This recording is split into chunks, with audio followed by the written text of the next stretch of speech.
Zelensky စိတ်ယူသွားပြီးကဘာကိုတိုက်ခိုက်ခဲ့လျင်ဖြစ်လာနိုင်သည့်အခြေအနေသူ၏အကြီးမားဆုံးရန်သူမှာပူတင်ဖြစ်တော်လဲလက်ရှိအချိန်တွင်ရုရှားကိုစစ်ကြေညာခြင်းသည်ကို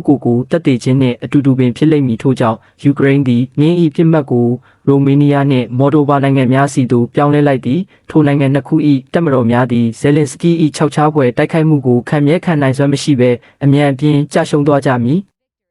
အစောပိုင်းအောင်ပွဲများဖြင့်ယူကရိန်းတပ်ဖွဲ့များသည်ကမ္ဘာလုံးဆိုင်ရာပြင်းထန်သောကန့်ကွက်ရှုတ်ချမှုများကြားမှာပင်ဟန်ဂေရီနှင့်စလိုဗက်ကီးယားနိုင်ငံများကိုဆက်လက်တိုက်ခိုက်ကြမည်ထို့နောက် Zelensky သည်ဘီလာရုစ်အားတိုက်ခိုက်ရန်သူ၏စစ်အားလုံးကိုစုစည်းမည်ဤရဲရင်သောလှုပ်ရှားမှုကြောင့်ရုရှားနှင့်အမေရိကန်ပြည်ထောင်စုနှစ်ခုစလုံးကသူ့အားအဖြစ်ပေးရန်ဆုံးဖြတ်ကြလိမ့်မည်ပူတင်သည်အနောက်ဘက်စစ်မျက်နှာတွင်ချက်ချင်းပင်တိုက်ခိုက်မှုစတင်ကယူကရိန်းစစ်တပ်အားအကြီးအကျယ်ရှုံးနိမ့်မှုတင်စေမည်